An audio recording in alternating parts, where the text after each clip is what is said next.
Hello, welcome back.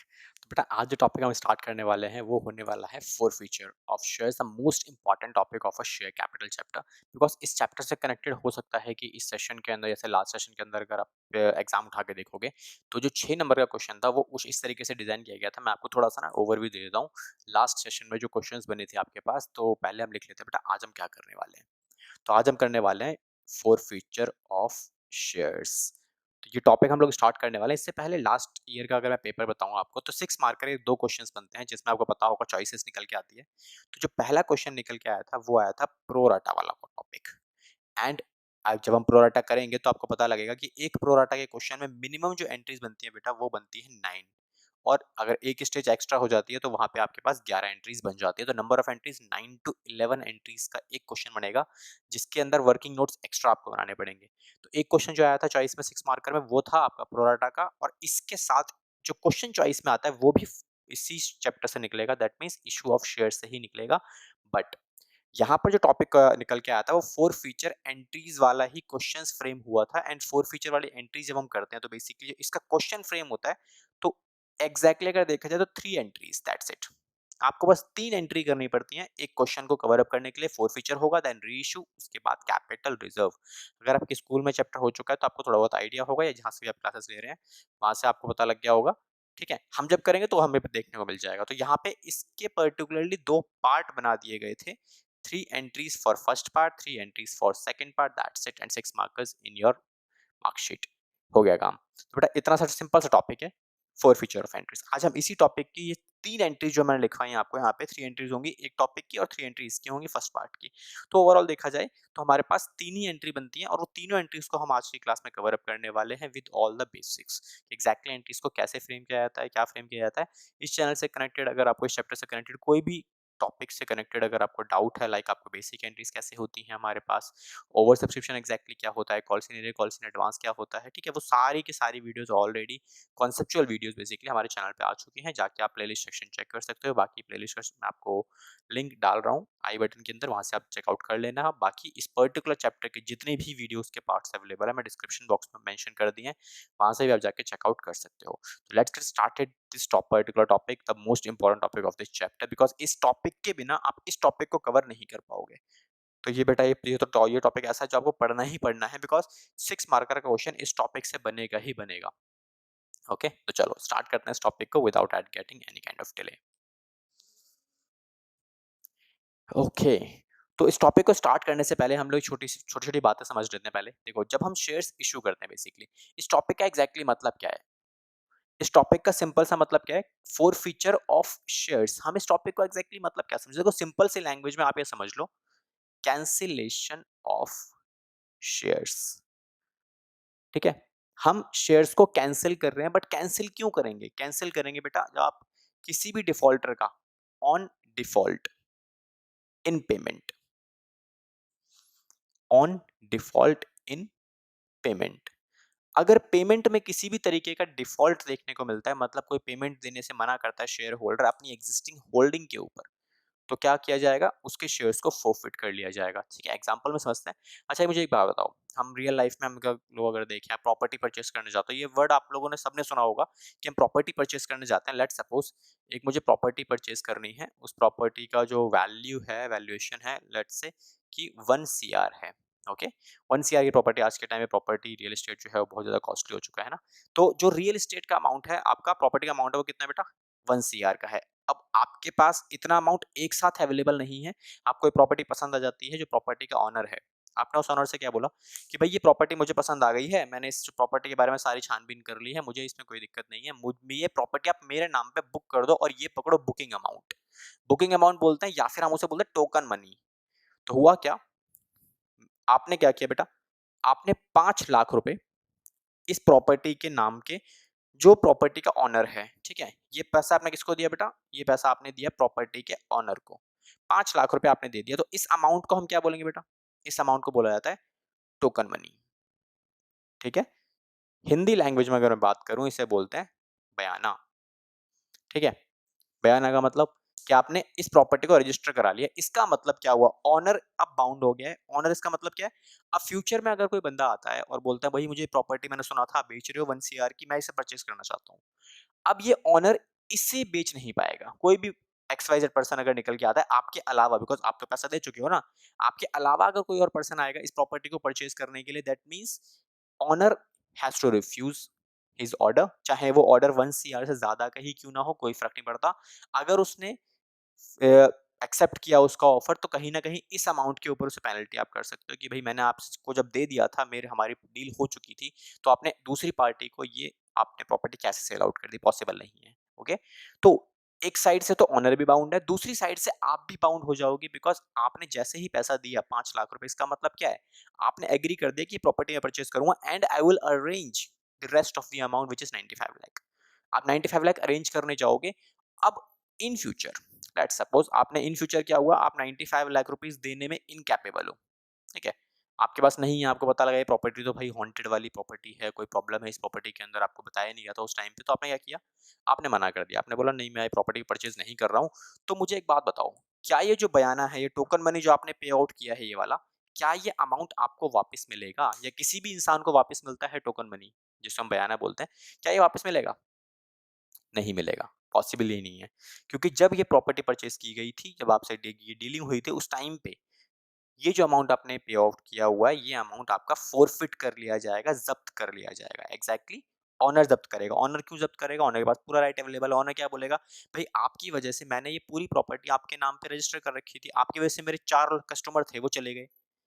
और मेरा तो नुकसान हो गया ना, मेरे नुकसान की भरपाई कौन करेगा? तो इन दैट केसेस ये जो टोकन मनी का अमाउंट है, ये ओनर के पास रहेगा और आपको वापस नहीं मिलेगा। इसका मतलब क्या है? अब ये प्रॉपर्टी जैसे ही आपने डिनाई किया कि मैं पेमेंट नहीं कर रहा हूँ, तो क्या होगा? ओनर इस प्रॉपर्टी को दूसरे लोगों को सेल आउट करने के लिए लगा देगा दोबारा से कि for sale this property is available, और ये प्रॉपर्टी दूसरों को बेच दी जाएगी। क्लियर हुआ? तो हमें क्या समझ में आया इस पर्टिकुलर पॉइंट में कि ये 5 लाख रुपीज़ का जो अमाउंट है, ये ज़ब्त कर लिया गया है by the owner on default. अब यहाँ पे डिफ़ॉल्ट हुआ। अब यही चीज़ हम कनेक्ट करके देखते हैं बेटा, किसके साथ? शेयर्स के साथ। जब हम शेयर्स के साथ कनेक्ट करते हैं इन पर्टिकुलर चीज़ों को, तो एक बार चेक आउट करते हैं क्या होता है। ओके? देखो बेटा, अब जब नेक्स्ट पर्टिकुलर पार्ट पे हम चेक आउट करेंगे, तो अब शेयर्स के अंदर भी क्या होगा? अब लेट्स सपोज़ ये हमारी कंपनी है। अब हमारी कंपनी ने मिस्टर एक्स, इसको कुछ शेयर्स दिए। अब इसने क्या किया? लेट्स सपोज़ इसने कुछ शेयर्स को की डिमांड की थी। लेट्स सपोज़ शेयर्स में हम काम करते हैं एप्लाइड। इसने शेयर्स के लिए अप्लाई किया। हमने क्या किया था, एक शेयर इश्यू किया था कंपनी के अंदर जो कि ₹10 का शेयर्स था। इसका ब्रेकअप वैल्यू अगर ले लेते हैं, तो ये हो गया मेरे पास 3 + 3 + 4, तो ₹10 का अमाउंट हो गया ये। अब इसने क्या किया, मिस्टर एक्स ने जब शेयर्स को अप्लाई किया, लेट्स सपोज़ इसने 1000 शेयर्स के लिए एप्लीकेशन यहाँ से यहाँ फॉरवर्ड करी होगी, और कितना पेमेंट करा होगा? उसने बोला कि मैं आपको ₹3 एप्लीकेशन का अमाउंट पे कर रहा हूँ। अब कंपनी ने क्या किया, कंपनी ने बोला कि ठीक है, हम आपको सारे शेयर्स अलॉट कर रहे हैं। तो अलॉटेड शेयर्स कितने हो गए बेटा? अलॉटेड शेयर्स हो गए 1000, तो ये क्या है? ये 1000 शेयर्स। तो ये हो गया अलॉटेड वाला, 100,000 के लिए अप्लाई किया, 1000 ही हमने अलॉट कर दिए। ठीक है? अब जितने शेयर्स मैंने इसको अलॉट किए, इसका मतलब क्या है? मैंने इसको शेयर होल्डर्स की लिस्ट में रिकॉर्ड कर लिया है। तो हम जब एंट्रीज पास की होगी, मैं एक पर्टिकुलर डिफॉल्टर्स की एंट्री पास कर रहा हूँ, केवल इस शेयर होल्डर की। ठीक है? एक काम करते हैं, ऊपर वाला सेक्शन ले लेते हैं, आप रिमूव कर लेते हैं, ताकि आपकी एंट्रीज हम बहुत अच्छे से फ्रेम कर पाएं। तब हम एक बार सारी चीजें समझ पाएंगे अच्छे से। ओके?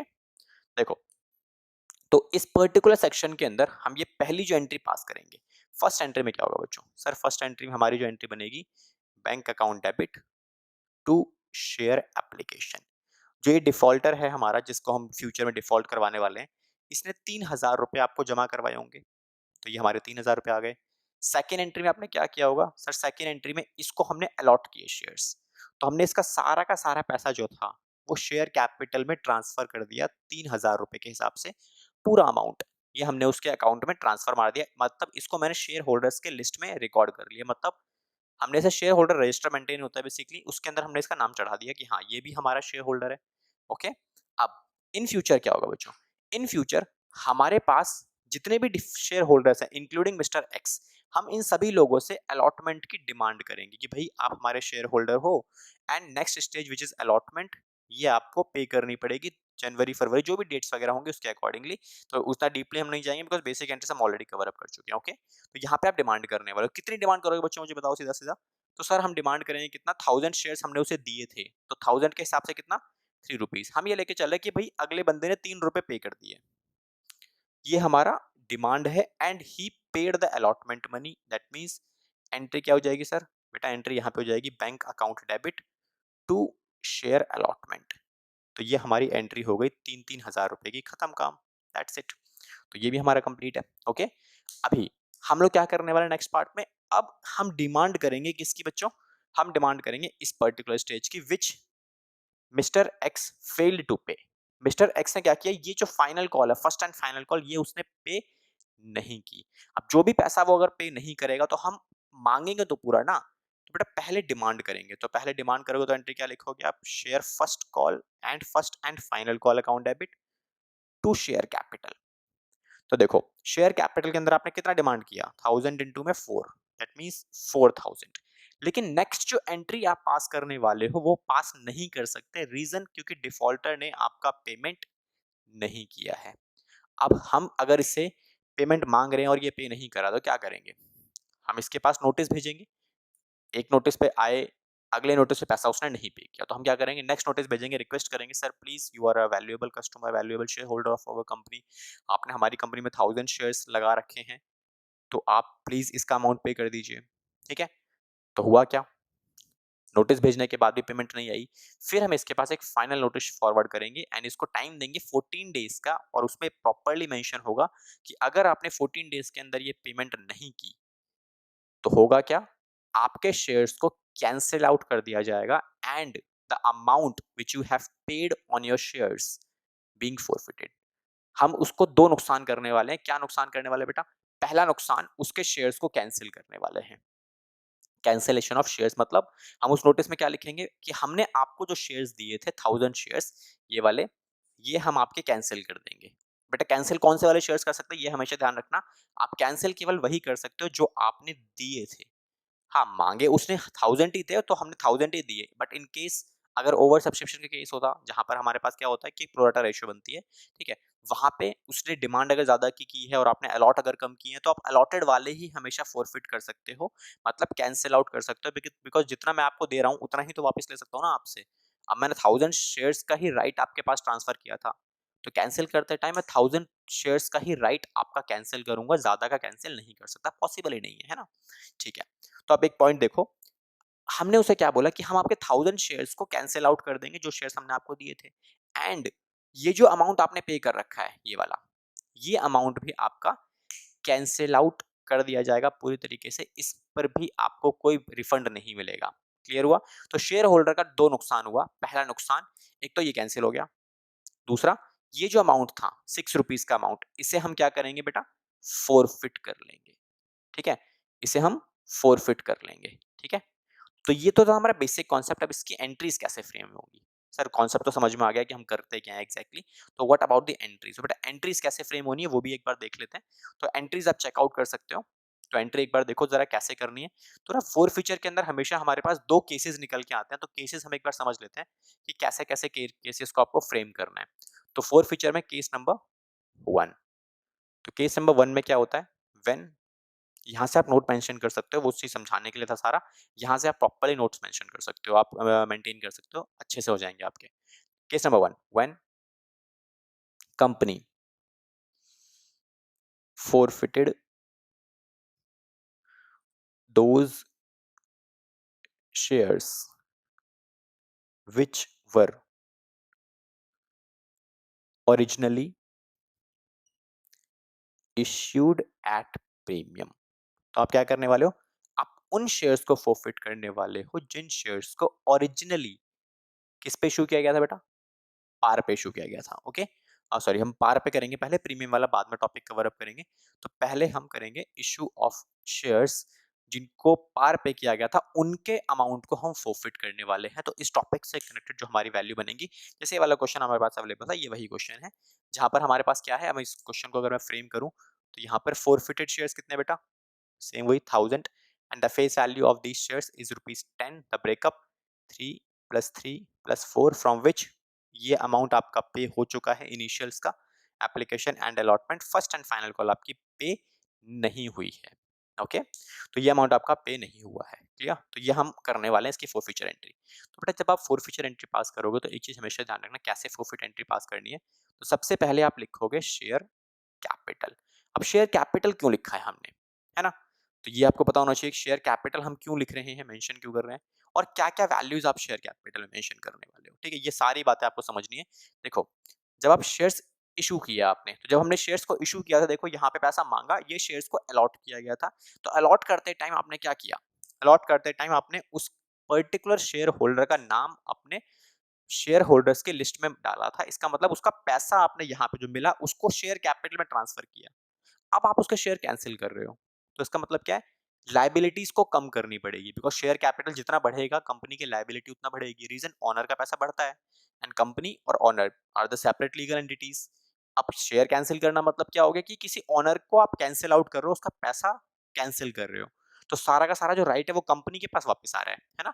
तो इन दैट केस क्या हो रहा है, आपका शेयर कैपिटल जो आपने इंक्रीज किया था इश्यू करते टाइम वही आप कैंसिल आउट करोगे। For that you have to debit the same amount, जितना पैसा आपने उसका चढ़ा दिया था शेयर कैपिटल के अंदर, आपको सारा पैसा कैंसिल करना पड़ेगा। तो शेयर कैपिटल को हम डेबिट करेंगे उतने ही क्रेडिट से जितने रुपए आपने उसे डिमांड किए थे टोटल। तो शेयर कैपिटल में आप क्या लिखोगे बच्चों? सर यहाँ लिखा जाएगा कॉल्ड अप। तो बेटा कॉल्ड अप कितना है? तो नंबर ऑफ शेयर्स कितने फोरफिट किए हमने? 1000। अब मेरे को एक बात बताओ, कॉल्ड अप में कितना अमाउंट है? देखो आपने ये पैसा मांगा, ये भी क्रेडिट साइड पे रिकॉर्डेड है एंड उसके बाद अलॉटमेंट का भी क्रेडिट साइड पे रिकॉर्डेड है एंड फाइनल कॉल का भी क्रेडिट साइड पे ही रिकॉर्डेड है।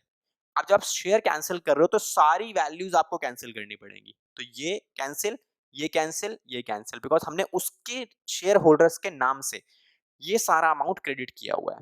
कैंसिल करने का मतलब ये सारा अमाउंट आपको हटाना पड़ेगा। हटाने के लिए डेबिट किया जाएगा फुल अमाउंट, दैट इज 10। तो कितनी वैल्यू आ गई आपके यहाँ पे? 10,000 रुपीज। तो बेटा आपको एक चीज समझ के रखनी है कि शेयर कैपिटल में हमेशा कौन सी वैल्यू आती है बेटा? Called up value.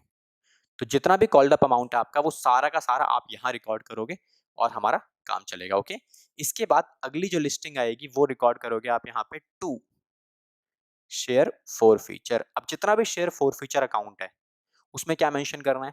तो यहाँ पे share four feature account is a new account जो अब तक आपने रिकॉर्ड नहीं किया। देखो यहाँ पे कहीं पे भी शेयर फोर फीचर अकाउंट नहीं है। तो इसमें क्या आएगा सर? बेटा इसमें रिकॉर्ड होगा the amount which is paid by the share holder, है ना? तो जितना भी अमाउंट शेयर होल्डर ने हमारा पे कर दिया, दैट मीन्स ये वाला अमाउंट, क्योंकि ये आपका बेनिफिट है। आपने इस अमाउंट को शेयर होल्डर से रिकॉर्ड ले तो लिया, लेकिन अब आप यहाँ से तो कैंसिल करके आप कहाँ लेके जाओगे इस अमाउंट को? आप इसके लिए एक सेपरेट अकाउंट ओपन करोगे जिसका नाम होगा share forfeiture account which record the amount received from the share holder. तो ये वो अमाउंट है जो शेयर होल्डर ने आपको पे कर दिया। दैट मीन्स कितना रिकॉर्ड करोगे बेटा आप यहाँ पे? 1000 रुपीज के ऊपर उसने 6 रुपीज आपको पे कर दिया था, विच मीन्स टोटल 6000 रुपीज। तो यहाँ पे आप क्या लिखना है आपको? यहाँ लिखोगे आप पेड अप। तो पेड अप अमाउंट आपने यहाँ मेंशन कर देना है।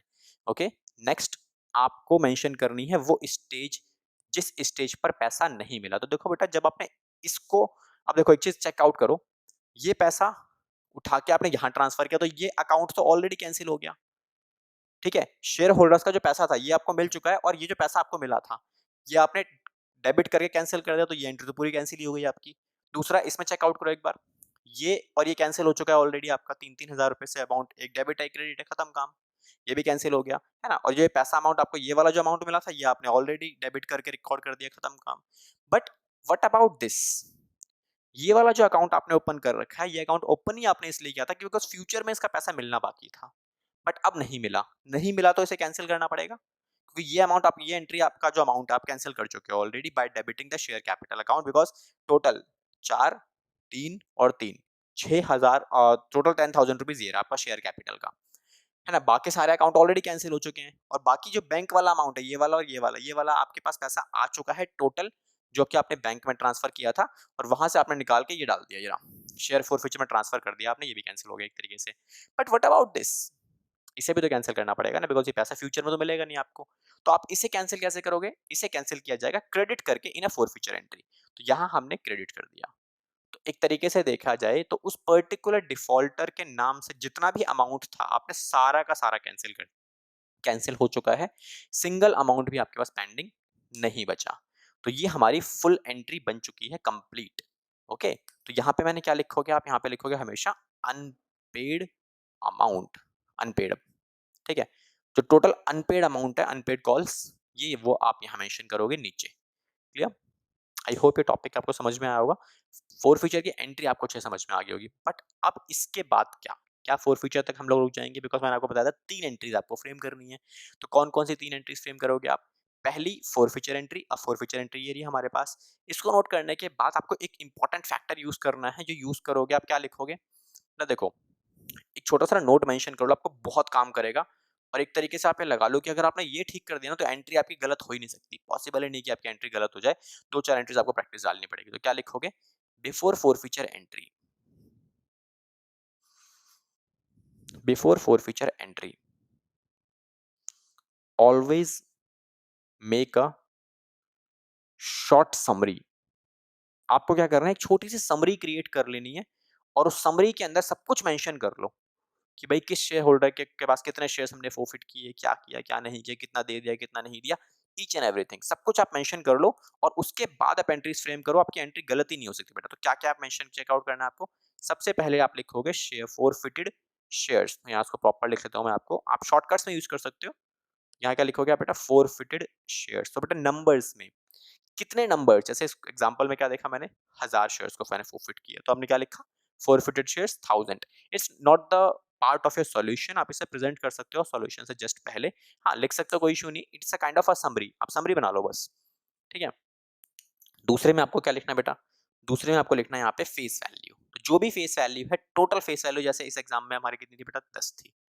अब जब भी इसको आप ब्रेकअप दिन में दिखाओगे ना, इसकी ब्रेक्स को ब्रेक करोगे, तो ब्रेकअप में हमेशा 3 पार्ट आपको देखने को मिलेंगे। 3 पार्ट में सबसे पहला जो पार्ट आपको लिखना है, that is a paid up. कितना डिफॉल्टर ने पे कर दिया। उसके बाद आपको यहां मेंशन करना है अनपेड अप। अनपेड, कितना उसने पे नहीं किया है। कभी कभी ऐसा भी मिलेगा आपको जहां पर आपको कॉल्ड अप है ही नहीं, तो अनकॉल्ड अमाउंट। ठीक है? तो ये आपको क्या मेंशन करना है? Uncalled amount.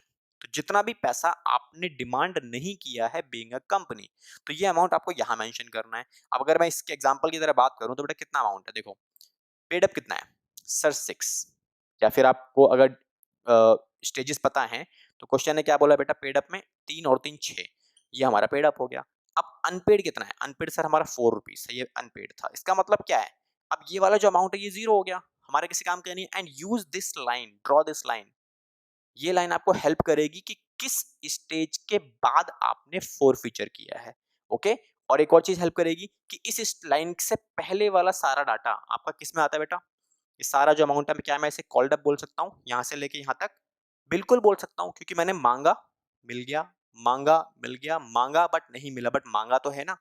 तो जितना मैंने मांग लिया वो सारा डाटा इस लाइन से जस्ट पहले वाला पार्ट आपको कवर करके दे देगा। और आपका कॉल्ड अप वैल्यू बहुत इंपॉर्टेंट है, बिकॉज पहली जो वैल्यू बनती है ये वाली, शेयर कैपिटल जो आपका डेबिट होगा, वो हमेशा किससे होगा बेटा? कॉल्ड अप अमाउंट से। तो ये आपको हेल्प करेगा। ओके? डन? परफेक्ट? ठीक है सर। अच्छा, अब ये मैंने सेक्शन आपको दिखाया कि अभी हमने क्या किया बेटा? केस नंबर 1 की एंट्री हमने फ्रेम की है, जहां पर शेयर्स को फोरफिट किया गया है, जो ओरिजिनली इशू किए गए थे किस पे? पार के ऊपर। अभी हम क्या करने वाले हैं? अच्छा, प्रॉब्लम, एक छोटे से पॉइंट बताओ कि फोरफिट करने के बाद एग्जैक्टली होता क्या है? फोरफिट करने के बाद शेयर्स का जो राइट है वो कंपनी के पास आ जाता है वापस, है ना? अब वापस आने के बाद कंपनी क्या करेगी उसका? कंपनी उन्हीं शेयर्स को दोबारा से मार्केट में सेल कर सकती है ना। अब जो शेयर्स कैंसिल हुए बट दोबारा से किसी और को बेच दिए, जैसे इसमें हुआ क्या? अगर मैं एग्जांपल छोटा सा पॉइंट आपके सामने रखूं, कंपनी ने क्या किया? कंपनी ने शेयर्स मिस्टर एक्स को सेल आउट किए, मिस्टर एक्स को सेल किए। सेल करने के बाद भाई मिस्टर एक्स ने डिफॉल्ट किया, तो कंपनी ने ये शेयर्स दोबारा से वापस कर लिए। इसका मतलब क्या? यहाँ पे हुआ फॉरफिट। यहाँ पे क्या हुआ था बेटा? सबसे पहले अलॉट हुए, यहाँ अलॉट किए, डिफॉल्ट हुआ, डिफॉल्ट के बाद कंपनी ने फॉरफिट किए, तो शेयर्स दोबारा से किसके पास आ गए? कंपनी के पास आ चुके हैं। सारे शेयर जितने भी अवेलेबल हैं, 10 रुपए का एक शेयर बेचा था हमने, पूरा शेयर कंपनी के पास वापस आ गया आफ्टर फॉरफीचर। अब कंपनी क्या करेगी? ठीक है, यहाँ पे 1000 शेयर्स गए थे और 1000 शेयर ही पूरे के पूरे हमने यहाँ पे फॉरफिट कर लिए। अब कंपनी इन्हीं शेयर्स को दोबारा से सेल कर सकती है किसी नए शेयर होल्डर को, जिसका नाम क्या है? लेट्स सपोज मिस्टर वाई को हमने क्या किया? दोबारा से ये शेयर्स अलॉट कर दिए। अलॉट किए कितने बेटा? 1000 शेयर्स को ही अलॉट कर दिया गया। इट इज नॉट नेसेसरी कि आप सारे के सारे अलॉट करो, एक ही पर्सन को अलग अलग भी कर सकते हैं, कोई दिक्कत नहीं। बट हम यहाँ मान के चल रहे हैं कि सारे शेयर्स अलॉट कर दिए। दिस इज अ प्रोसेस जिसे हम क्या बोलते हैं बच्चों?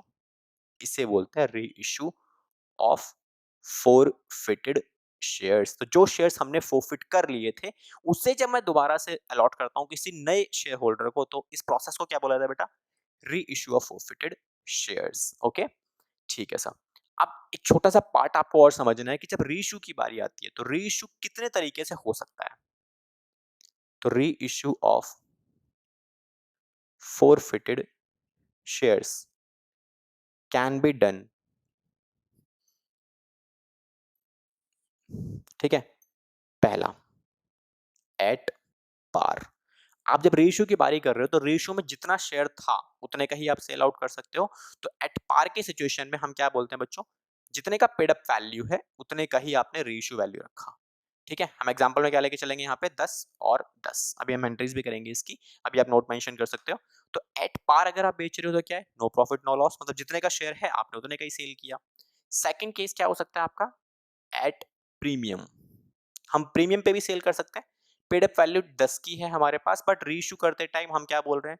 भाई हमारी कंपनी गुडविल अच्छी है, हम सेकंड हैंड माल भी एक्स्ट्रा में बेचेंगे। तो भी शेयर होल्डर खरीद लेंगे, आपको आपको भरोसा है तो बेच लो, कोई दिक्कत नहीं है। तो ये क्या हो गया बेटा? ये हो गया प्रीमियम का केस। तो इन दैट केस क्या हुआ? ये प्रीमियम का केस हो गया। तो इस केस में क्या हुआ? आपकी पेड अप वैल्यू कम पड़ जाती है, रीइश्यू वैल्यू ज्यादा हो जाती है, तो ये भी पॉसिबल है। लेकिन इसमें एक केस और निकल के आता है जिसे हम बोलते हैं डिस्काउंट। नॉर्मल शेयर्स की जब मैंने आपको एंट्री सिखाई थी, उस टाइम पे मैंने आपको बताया था कि शेयर्स को फ्रेश जब इशू करते हैं उस टाइम पे या तो पार या तो प्रीमियम, डिस्काउंट वाला केस आपका कैंसिल आउट हो चुका है। डिस्काउंट वाला सेबी ने मना किया हुआ है कि डिस्काउंट पे आप शेयर्स इशू नहीं कर सकते। बट रीइश्यू कैंसिल्ड शेयर्स को जब आप दोबारा से बेचते हो, तो उन शेयर्स को जब आप दोबारा से रीइश्यू करते हो, तब आप उसे डिस्काउंट पे इश्यू कर सकते हो, कोई दिक्कत नहीं है। बट ये एक इंपॉर्टेंट फैक्टर है, बिकॉज यहाँ से ना एक क्वेश्चन निकल के आएगा बेटा, एक नंबर का, और हर साल आता ही आता है, वो मिलेगा ही मिलेगा। तो यहाँ पे क्या है बच्चों? यहाँ पे हमारा ये वाला केस निकल के आता है। जैसे 10 रुपए का एक शेयर है, बट रीइश्यू जब हमने किया तो उसे 8 रुपीज के ऊपर इश्यू किया, तो 8 रुपए मतलब डिस्काउंट का केस निकल के आ गया। तो बेटा देखो, यहाँ पे क्या है? इस वाले केस की अगर बात करूं, इस वाले केस में क्या देखने को मिला आपको? No discount, no premium. कोई डिस्काउंट ही नहीं है और कोई प्रीमियम भी नहीं है। बट इस केस में क्या है? At premium. साफ साफ पता लग रहा है, इसका मतलब क्या है? जो एक्स्ट्रा अमाउंट है, तो यहाँ पे प्रीमियम की वैल्यू क्या है बेटा? यहाँ पे सर प्रीमियम की वैल्यू है 2 रुपए, क्योंकि 10 का शेयर आप 12 पे इशू करो तो 2 रुपए का प्रीमियम हो गया आपका, है ना? और यहाँ पर जो अमाउंट है बेटा, यहाँ डिस्काउंट कितना है? सर डिस्काउंट हमारे पास है, 10 का शेयर था, 8 रुपए में हम रीइश्यू कर रहे हैं, दैट मीन्स यहाँ पर 2 रुपए का आपका डिस्काउंट निकल के आ जाता है। क्लियर? ये सारे केसेस अपने पास। अब हम इन्हीं की एंट्रीज पास ऑन करने वाले हैं। तो बेटा इसकी एंट्रीज क्या होंगी? तो एंट्री जब आप पास ऑन करोगे, तो एंट्री सबसे इंपॉर्टेंट फैक्टर क्या निकल के आता है? एक छोटा सा पार्ट आपको यूज करना है, तो एंट्रीज हम लोग इनको मेंशन कर लेते हैं। I need to rub all these things. ठीक है, आप इस पर्टिकुलर पार्ट के नोट्स आप बना चुके हो I guess, so I am going to rub it. Screenshot लेना है तो स्क्रीनशॉट आप चेकआउट कर सकते हो। ठीक है, चलो बेटा, अब हम चलते हैं सीधा अगले पार्ट के ऊपर, जहां पर हम एंट्री सीखेंगे फॉर द री इशू ऑफ फोरफिटेड शेयर्स के लिए। तो जब भी फोरफिटेड शेयर्स को रीइश्यू किया जाएगा, तो 3 केसेस मैंने आपको लिखवा दिए, और तीनों ही केसेस में आपके लिए मैं एक बहुत इजी वे में करने वाला हूं कि रीइश्यू एंट्रीज क्या होने वाली है।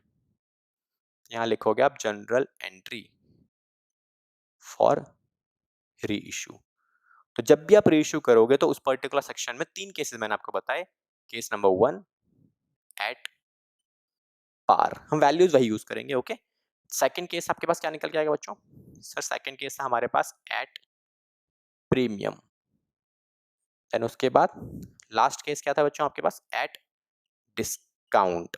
तो जब ये वाला केस निकल के आएगा, तो इस केस में एंट्री क्या होंगी? तो देखो बच्चों, सीधा सीधा हम बात करेंगे, ज्यादा कुछ प्रॉब्लम वाली चीज नहीं है इसके अंदर। तो सबसे पहली जो एंट्री हमारे पास होगी इस केस में, तो सर समझते हैं पहले। बेटा जब आप दोबारा से रीइश्यू कर रहे हो, तो एग्जैक्टली हो क्या रहा है? आपने शेयर बेचा, शेयर बेचने से क्या होता है? पैसे मिलते हैं। तो जितना पैसा आपको मिलेगा उसमें क्या रिकॉर्ड करोगे आप? सीधा बैंक अकाउंट डेबिट। और शेयर हम यहाँ पे टोटल अमाउंट रीइश्यू कर रहे हैं एट अ लमसम बेसिस। तो और शेयर जब इशू कर रहे हो, तो दोबारा से पैसा आपको मिल रहा है, तो बैंक अकाउंट तो सर हमारे पास आ गया। कितना अमाउंट आएगा बेटा यहाँ पे? 10 रुपए। दैट मीन्स रीइश्यू वैल्यू आपको यहाँ लिखनी है, कितने रुपए में रीइश्यू किया? 10 रुपए में एट फर्स्ट केस। एंड जब आपने इस शेयर को दोबारा से बेचा, तो कितने रुपए का पेड अप वैल्यू रखा? पेड अप वैल्यू का मतलब होता है आपने शेयर होल्डर्स के हाथ में कितने रुपए के राइट्स ट्रांसफर किए। आपने राइट्स ट्रांसफर किए 10 रुपए के, है ना? तो 10 रुपीज का जो अमाउंट है, वो आपका शेयर कैपिटल को इंक्रीज कर देगा, बिकॉज आप शेयर्स मार्केट में दोबारा से इशू कर रहे हो। दैट मीन्स कंपनी की लायबिलिटीज फिर से इंक्रीज कर रही है। तो कितने की लायबिलिटी आपने इंक्रीज कराई? 10 रुपीज की। और पैसे कितने लिए? 10 rupees. No profit, no loss. That means no discount, no premium, कोई फायदा भी नहीं है, कोई नुकसान भी नहीं, इसीलिए प्लेन एंट्री, सिंपल, पैसा लिया और शेयर्स दे दिए, शेयर कैपिटल में पैसा डाल दिया, खत्म काम, दैट्स इट। ये हमारी हो गई first entry. Okay, now move to next entry. तो जो नेक्स्ट एंट्री है उसमें क्या रिकॉर्ड करना है आपको? Simple, premium. तो जब प्रीमियम और आपको डिस्काउंट वाला केस मिल जाता है तो it is my personal recommendation, आप एक लाइन छोड़ के एंट्रीज प्लेस करना। ओके, देखो शेयर्स इशू कर रहे हो, एग्जैक्टली हो क्या रहा है? जब भी आप शेयर इशू कर रहे हो पैसा मिल रहा है दोबारा से, है ना, और शेयर्स ट्रांसफर कर रहे हो। तो यहाँ पर आपको कितना पैसा मिला इस वाले केस के अंदर? देखो आपका बैंक में कितना अमाउंट आएगा? सर जितने में सामान बेचा, तो शेयर्स कितने में सेल किया आपने? यहाँ सेल किया 12 रुपए में। तो ये रिकॉर्ड करोगे आप कितना? 12। और कितने रुपए के राइट्स आपने शेयर होल्डर्स को ट्रांसफर किए? सर ट्रांसफर किए राइट्स हमने कितने के? 10 रुपीज के। द पेड अप वैल्यू क्या है? मतलब कि उन पर्टिकुलर शेयर्स के ऊपर कितने रुपए का अमाउंट आप पे कर चुके हो, ये हम आपको जो आपको दे रहे हैं। तो राइट्स आपने ट्रांसफर किए बेटा कितने के? 10 रुपए के। तो 2 रुपए का जो प्रीमियम है वो कहाँ रिकॉर्ड होगा? क्रेडिट साइड पे, it's a benefit for a company. तो ये हम रिकॉर्ड कर देंगे सिक्योरिटीज प्रीमियम के अंदर। ओके, आई गेस ये एंट्री भी आपको समझ में आ गई होगी। ओके, चलिए अब चलते हैं नेक्स्ट एंट्री पे जो कि इंपॉर्टेंट एंट्री है। अब देखो जो नेक्स्ट एंट्री हमारे पास अवेलेबल है उसमें भी आपको डिस्काउंट हुआ है। डिस्काउंट हुआ है तब भी आप एक लाइन छोड़ के ही एंट्री मेंशन करना। तो क्या लिखोगे आप? Bank account debit to share capital, है ना। तो कितने रुपए आएंगे बैंक में? सर 8 रुपए रिकॉर्ड करोगे आप बैंक में। क्यों रिकॉर्ड करेंगे 8 रुपए? बिकॉज रीइश्यू वैल्यू क्या है बेटा? 8 रुपए, है ना। तो रीइश्यू वैल्यू कितनी है? 8। लेकिन कितने रुपए के राइट्स आपने ट्रांसफर किए? सर राइट्स तो हमने ट्रांसफर कर दिए कितने के? 10 रुपए के। तो उतने रुपए का ही शेयर कैपिटल भी इंक्रीज करेगा आपका। तो शेयर कैपिटल इंक्रीज हुआ बेटा कितने का? 10 रुपीज का। But there is a difference of 2 rupees, है ना। तो 2 रुपए का जो डिफरेंस है वो क्या है हमारा? सर डिस्काउंट, है ना। 10 राइट्स ट्रांसफर किए 10 के, पैसे लिए 8, तो 2 रुपए का डिस्काउंट देना पड़ा। अब ये डिस्काउंट किस नाम से आएगा? नॉर्मली जब हम शेयर्स इशू करते हैं तो डिस्काउंट के ऊपर हमने जब टॉपिक देखेंगे तो डिस्काउंट रिकॉर्ड करते थे पहले। जब डिस्काउंट था तब आता था amount discount on issue of shares. Topic भी वही है कि डिस्काउंट आप दे रहे हो इशू करते टाइम, है ना। लेकिन इस डिस्काउंट को सेट ऑफ करोगे आप उस अमाउंट से जो आपने इकट्ठा किया हुआ है, जो आपको बेनिफिट हुआ था वाइल फॉर फ्यूचर। तो हमने क्या देखा था अभी एंट्री जब हम पास कर रहे थे? तो बेटा ये जो आप मुझे बताओ थोड़ा सा कि फोरफिटेड शेयर्स कितने थे हमारे? 1000 शेयर्स फोरफिटेड थे। फेस वैल्यू हमने रखी थी 10, जिसमें से 3 + 3 + 4, जो ये वाला जो अमाउंट था ये हमारा पे हो चुका था, ये पे नहीं हुआ था। और मुझे एक बात बताओ, जो ये अमाउंट हमने रिकॉर्ड किया है ये वाला, ये किस अकाउंट के अंदर रिकॉर्ड किया था आपने? It's a benefit for the firm. तो कंपनीज क्या बोलता है, अकाउंट क्या बोलता है कि भाई अगर आपके पास इन्हीं शेयर्स को मार्केट में मैं दोबारा से सेल कर रहा हूं, तो जो भी नुकसान होगा इन शेयर्स के ऊपर, वो नुकसान इस बेनिफिट में से एडजस्ट किया जाएगा, है ना। पहले मैंने से क्या किया था बेटा? क्रेडिट किया था। अभी जो नुकसान हो रहा है वो डेबिट साइड पे रिकॉर्ड कर रहा हूं। तो डेबिट साइड पे रिकॉर्ड करने के लिए आप उसी अकाउंट को यूज करोगे जिसको हम क्या लिखेंगे? Share for future account. तो सिंपल 2 रुपए वहां से आपने एडजस्ट कर लिया, बिकॉज आपका टोटल अमाउंट देखो 6 रुपए का बेनिफिट पड़ा हुआ है। 6 रुपए में से 2 रुपए का डिस्काउंट तो आप दे ही सकते हो ना, है ना, दोबारा से रीसेल करते टाइम। तो ये हमारी वैल्यू आ जाती है सिंपल सी, कितनी? 2 रुपए की। तो ये हमारे कुछ 3 केसेस अवेलेबल हैं, ये भी हमारे कंप्लीटेड है रीइश्यू करने के लिए। कि जब भी आप रीइश्यू करोगे तो तीनों में से कोई भी एक केस आपके पास निकल के आ जाएगा। जो भी केस निकल के आता है आप एंट्रीज इजीली फ्रेम कर सकते हो। नरेशंस बनाना बिल्कुल नहीं भूलना है। क्या लिखना है नरेशंस में आपको? यहाँ पे प्रॉपर तरीके से being shares reissued at a value of so and so number of shares, जैसे जितने भी हैं आपके पास, ठीक है। सेम यहाँ पर भी being forfeited shares reissued at a value of 12 rupees। जो भी आप नरेशन देखो, कोई ऐसा नहीं है कि आपको एग्जैक्टली सेम लिखनी है। 10 टीचर्स पढ़ाने वाले अलग अलग है, हर किसी की नरेशन बिल्कुल डिफरेंट होती है। तो नरेशन का सिंपल सा मतलब ये होता है कि जो भी एंट्रीज आपने ये मेंशन करी है वाली, इस एंट्री को का ब्रीफ डिस्क्रिप्शन, बेसिकली छोटा शॉर्ट फॉर्म में, कि एग्जैक्टली एंट्री किस चीज की है। बिकॉज आप जो एंट्री बना रहे हो वो आपको तो पता है किस चीज की है, लेकिन जो इन्वेस्टर है उसे तो नहीं पता ना, उसके पास तो पैसा अवेलेबल है। जो इन्वेस्टर है या ऑनर है जिनके लिए आप बना रहे हो, जिन्हें हम बोलते हैं यूजर ऑफ अकाउंट्स, है ना, यूजर ऑफ अकाउंटिंग, तो उनके लिए इन्फो, उनके लिए एक छोटी सी लैंग्वेज लिखना कि भैया आपने जो एंट्री पास करी है वो किस चीज की एंट्री पास की, वो छोटा सा मेंशन है। That is all about narrations. Okay, ठीक है जी। अब नरेश इतना करने के बाद सर हमारी 2 एंट्रीज कवर हो चुकी हैं। पहली एंट्री मैंने आपको क्या बताई थी कि फोर फीचर वाले क्वेश्चंस के अंदर हमेशा 2 एंट्रीज, आपको 3 एंट्रीज करनी है। तो हमने क्या क्या एंट्रीज कवर कर ली? हमने sir forfeiture entry cover कर ली, हमने सर रेशियो एंट्री कवर कर ली। What about a third entry? तो बेटा जो थर्ड एंट्री होती है वही एंट्री आपके पास थोड़ी-सी हमेशा सेम रहेगी, चाहे कोई भी केस आ जाए, कैसा भी केस आ जाए। उस केस के लिए जो एंट्री आपको बनती है वो कैसे बनानी है, क्या करना है, इसका आपने स्क्रीनशॉट आई गेस बना लिया होगा नोट वगैरह, है ना? तो चलो अब एक लास्ट एंट्री जिसको हम बोलेंगे थर्ड एंट्री जिसमें आप अमाउंट ट्रांसफर करोगे। तो बेटा क्या लिखना है आपको? Third entry. क्या लिखेंगे हम लोग? Amount transferred to capital reserve. देखो, अगर आपने शेयर्स को फोरफिट किया, देन रीइश्यू भी किया, तो जितना बेनिफिट आपके पास बचा हुआ है, जो बेनिफिट आपने इकट्ठा किया था ना शेयर फोरफिचर अकाउंट में, इसे कैंसिल भी करना पड़ेगा। तो बेटा कैंसिल करने का मतलब क्या होता है? इसको ट्रांसफर करना पड़ता है ना? ट्रांसफर कहाँ करोगे बेटा? आप यहाँ पे ट्रांसफर करोगे कैपिटल रिजर्व के अंदर। तो ये एंट्री हमेशा आपको करनी है आफ्टर री इश्यू। तो ये एंट्री क्या बन जाती है आपके पास? सिंपल एंट्री, चाहे कोई भी केस आ जाए, एक ही एंट्री बनती है, share forfeiture account debit to capital reserve. But ये अमाउंट आपको कैलकुलेट करना आना चाहिए। तो ये अमाउंट कैसे निकालते हैं, एक बार इसी को लिख लो अच्छे से, क्योंकि ये नोट्स बहुत इंपॉर्टेंट पार्ट है। यहाँ पे आप क्या लिखोगे? Total gain on forfeiture. जब आपने शेयर्स को फोरफिट किया तो कितने रुपए का गेन हुआ, वो सारा अमाउंट आपको यहाँ मेंशन करना है। ठीक है, उसके बाद नीचे लिखोगे आप नंबर ऑफ फोरफिटेड शेयर्स, कितने शेयर्स को हमने फोरफिट किया वो यहाँ मेंशन करो नीचे। देन इसे मल्टीप्लाई करो नंबर ऑफ शेयर्स री इश्यूड के साथ, कि कितने शेयर्स आपने री इश्यू किए, ये आप यहाँ मेंशन कर लो। देन उसके बाद माइनस करेंगे यहाँ पे लॉस ऑन री इश्यू, जितने भी शेयर्स आपने री इश्यू किए उस पर जो लॉस हुआ था, टोटल लॉस, ठीक है, उसे आप यहाँ मेंशन कर लेना। ओके, जैसे अगर मैं इसी एग्जांपल के अंदर अगर बात करूं मैं, ठीक है, जो हमने अभी क्वेश्चन किया, तो ये तो हमारा कॉन्सेप्ट बन गया कि इसके लिए ये अमाउंट आप निकाल लोगे सीधा सीधा। तो अगर इसी एग्जांपल में इस क्वेश्चन के अंदर अगर हम देखें, बात करें, तो कितना निकल के आता है बेटा? Total gain on four feature, जरा इसमें मुझे बताओ टोटल गेन कितना हुआ था? सर 1000 इंटू में 6, इसका मतलब 6000 रुपीज का आपको गेन हुआ था। कितने शेयर्स पे गेन हुआ था सर ये? बेटा 1000 पर गेन हुआ था। अगर आपने 1000 के 1000 ही रीइश्यू कर दिए तो मल्टीप्लाई में कितना आ जाएगा? सर 1000 ही आएगा, है ना? उसके बाद माइनस लॉस ऑन री इश्यू। अच्छा, लॉस किस वाले सिचुएशन में है? देखो इसमें तो लॉस है ही नहीं, नो प्रॉफिट नो लॉस। इस वाले में प्रीमियम है। इस वाले में जो डिस्काउंट वाला पार्ट है ना, जो 2 रुपए का डिस्काउंट मुझे देना पड़ा, अगर ये सिचुएशन बन जाती है तब हम यहाँ माइनस करते हैं, हम इसी को ले लेते हैं।